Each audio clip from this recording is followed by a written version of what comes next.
o le vai tai foi le longa na le ua mai e te foi ia la fo tu e vave wa te la fam talanga tanga foi o le vave ona tali atu fa la putunga a wa fa le a le ua fa le foi le poti il fina ngalo le tai tai o le fast fa pe e te tau na tu e sira le malo ina ia mo se so ani mo business ia na mato i longo na afia i lolo na se so fina ngalo le tu la ngana pe tala fe le te man tu le tala no mai le so fai business ala e pulo fa business inga ia manga nga le teka ele se kif o te nei ale a fi o mala tu lo no winga la ale me o te me to fai sacrifice o matanga to o te me ho lele e te tau ona mawhau ma fuafua le lei. Po whea mo mai ku pe ie whai ai. Wa e le vai pe anga le alua ku e mawhau i ku pe whaking wai. Wa umana ma leo wa whanga solo i mantua o le tātou stimulus package leo.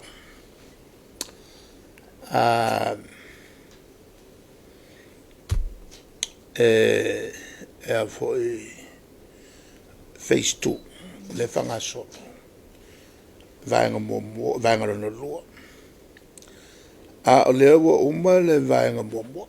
Wa uma na whata oto atu. Mantua la o leisi vaenga of Soswani. Il vaenga momo la mata ya pelila. E tu sai ono sfuluono miliona. Tala. E leo se kupele ki ngā mea. Kawa umaela o fai pisinisi. Ma tangata uma. E ono sfuluono miliona. Lua sfulu miliona le na lua tu le tulanga le o le Soswani. Ai whapitoa mo le tulanga al soifua maloloina. Le sau mai i tupe vo i te tonge la tau ia mai ma whano fo e sea. Ale tupe ai aluai 2 miliona le uto e whapopo isi se leni. Ua a vo i Soswani i tangata ia na quarantino na uma se leni ia na avatu mua iai. Le au fia i 2 miliona ia vaenga uma fo i le au fia i mameo o tuia na o mai.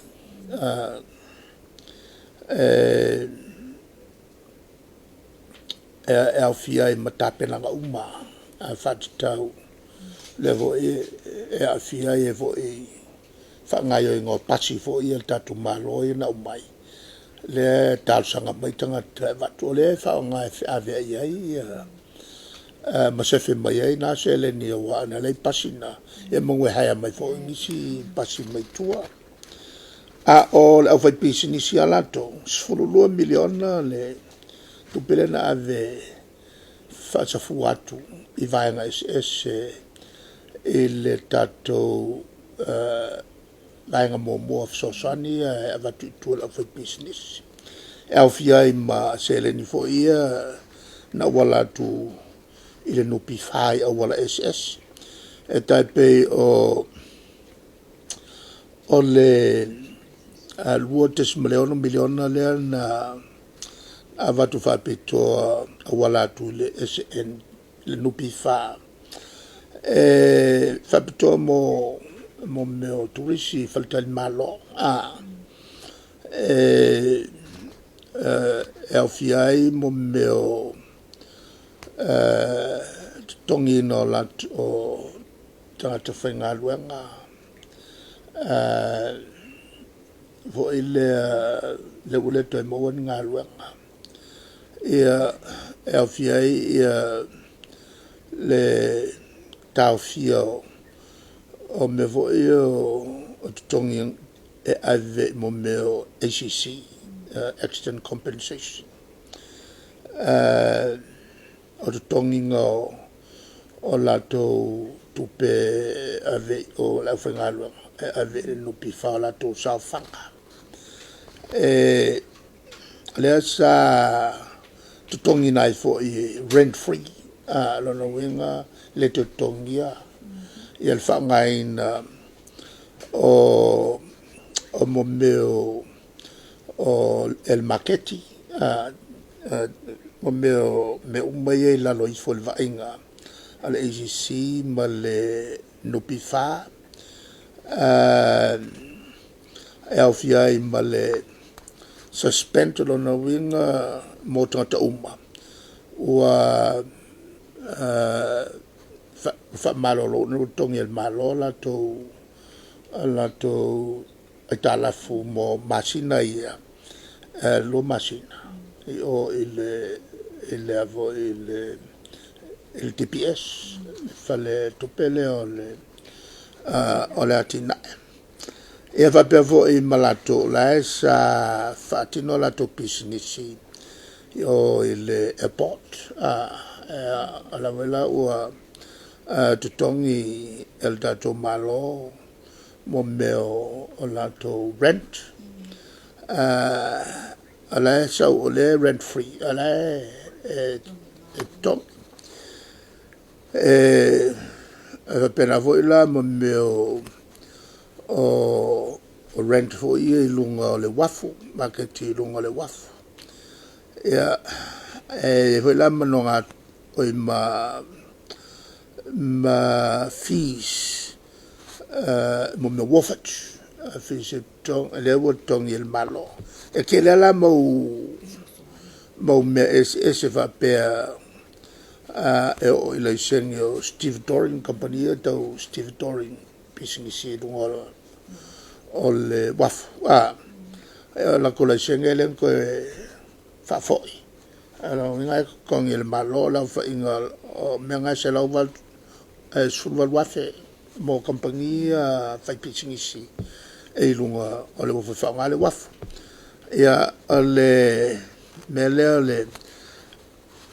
fa ki o meu o tau le avo rates mo LPC a hotel e so mai le ma meo o le vaenga le so sonia i tangata ainga household tu se lusu fitu miliona tu se sulu miliona la fai na ave so sonia business lusu fitu miliona mo tangata l'hotele le au fia tonu i le tulanga o le tolu masina le na tongi el malo le lupsene o mo meo tului o nonga tupe sa fai el luotes mal familiona le mea narwai eva pena fo i mo meo pensiona le fa piko ka kurselau e ko milionga le mea narwai il fa ti o meo o mita tongino o le altisima tongino le vai e valutesima le 3 miliona le na tongi il malo mo tangata lo tele fa ki ai ala ko pili o mori miliona ko se la wafe fa ki ai ia pili o le vai ia fa penga fo i mo meo no nga tupe tangata ele fala botong fo le meto fale tolu masina le na tongia ele malo tolu te simaltasi miliona o la tono nga tupe o a sosonetti le malo le masfulu pesene le tului fo il o interest e ono masina mo household uma e alua le miliona 5 salawafe e no melola e le mtanga luenga agriculture le ngalo kwai le vanga kupe ko iki a ko miliona i meio o ke pula wale sa ufasalo binatu fo e miliona ya e te pula afa miliona so vai afa miliona ya pot ya male luates malima miliona wena ve le stros e fai la to fale fai yo na amatolona ngosi o lo la to fai da pe whisky meltalo ya tus e on suono miliona le sa lo tu le packet no mai lo la le vanga lua le la e lo tu ai ma me vonne io o tolo toile si so ni pensiona miliona se la wafe le ento e fa bo patu le an sau amata mai ai ulai al masina nei alo kwa male vaenga fole le nupi fa le wa umanga lwaku ya november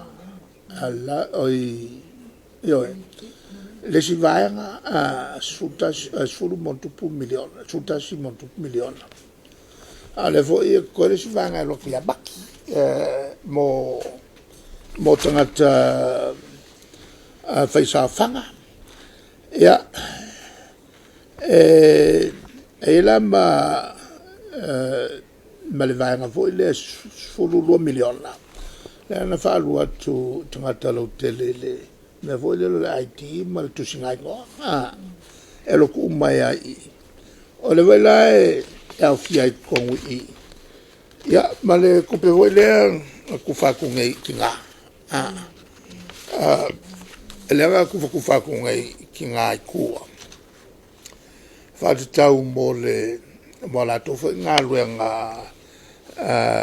tautina e voi la le 2 miliona mo me subsidy mo la to wole nga luenga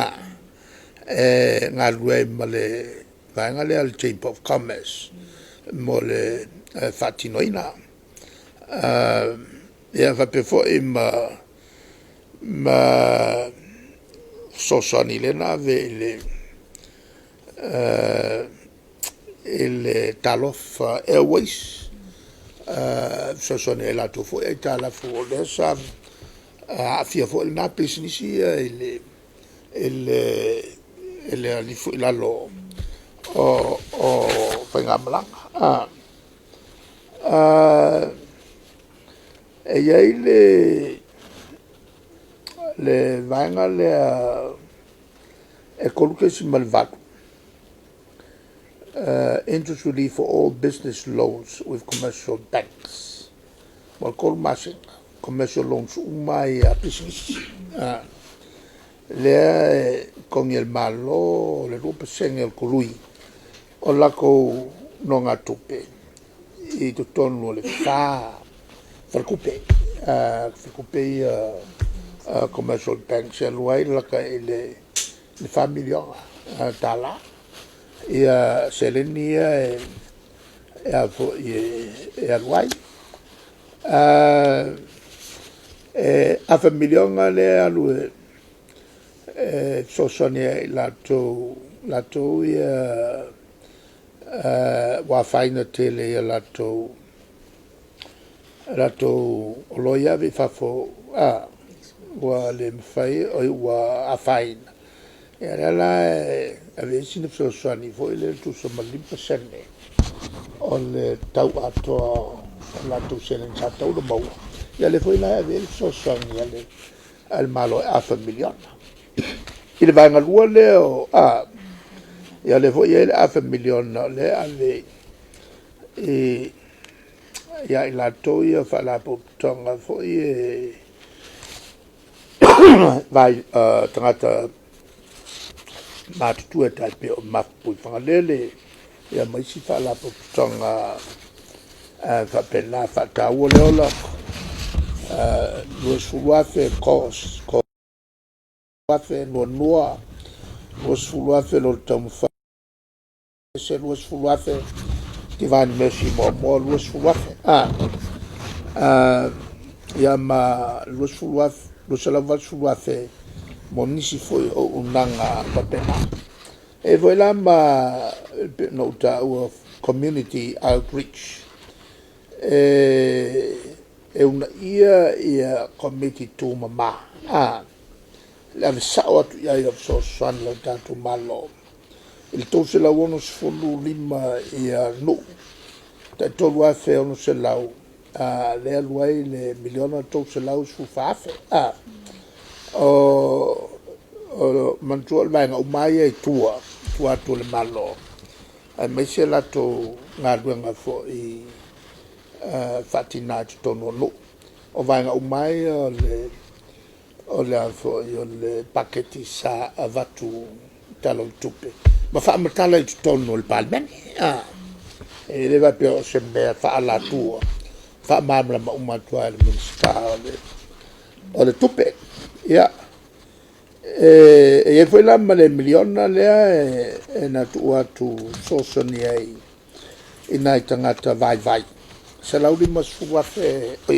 se laudi masfulu ia ainga lea awala tu fala tonga fo le adra e fatino la to ilo la to tangata o sia kanga penga le wafe mo mia li mafe mo mia penga apa mo mia kanga vai fa pena masania ni li kiling ya la ko me mo mia le la vo ina Saudi TV ya ni sio la to nai fale ainga ia mtua mo mia se so san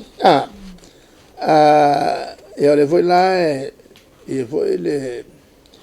lo se lo lim sulla fele va tu il tanto fa la tonga o meto fale le la to voi le va nga luenga e so sonia tu tanga to lo mo mia nai no nga tu pe lai ia e vo i meo tu ititia o le taule le tise mo le lautele ia fia i pisinisi matanga te to tasi e fa wa wolf so soni le tau i le masino te sema e fa te si mal familia me mo ele sa avatu le tala fa tau fa popo le tope le foi la to evento il fa wo wina el 30 miliona o momeo o le tu ti fa mai le tau o le vai motato tangata l'hotel e foi la ma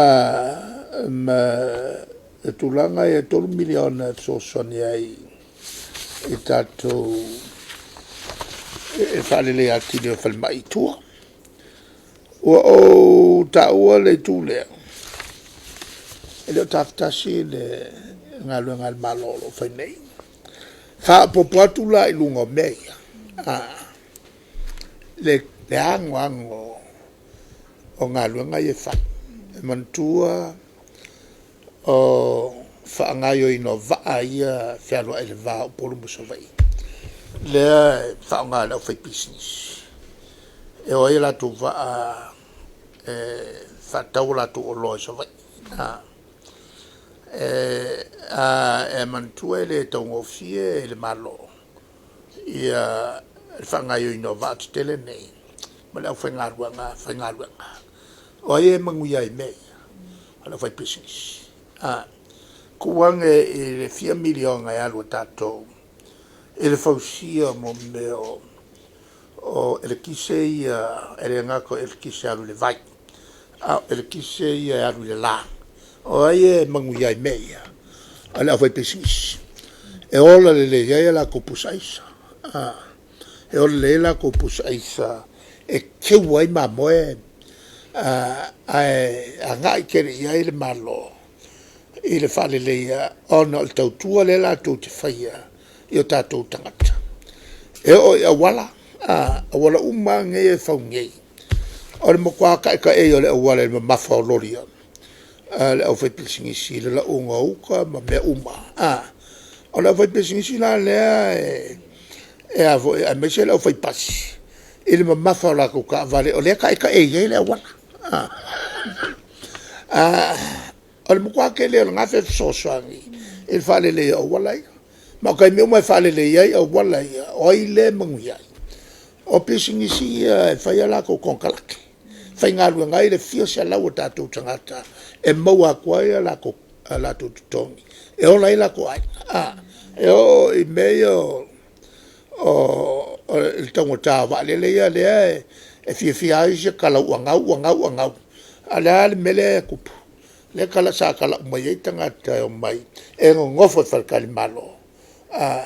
e manguia pisingi si o fa kali malo manguia ya o frei fai frei ole over ele fixu limbasengi o mea ke kele ngei fai ele malo ora fai pesingi se le e manguia e o lai ala ko pisingi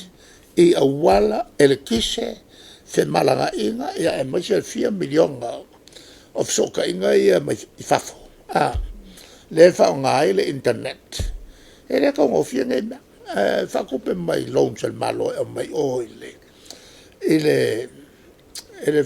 fa coupe la ele fa ngai so ka inga kelva va vele o kanga wa fo io o lo ele au fai business ela ngo ko menga e pe ele ngi so el malo o ave e ngalo la fai business usalo po le fixul mal varsul senge o ngalo nga umai fai le malo e sele la fai business e mo me kiuke nga pasi el malo wa po ova ngai male surima kausanga ia le si kula fongo o kupe mo uma farkal malo e ko kongel la fonga awor kongel la fonga ai fa puku ko fa waila ko kalmal farkal malo ele nga nga awor kai me fa wai o mai mo meo o me fa wai e ko waila lo kyuk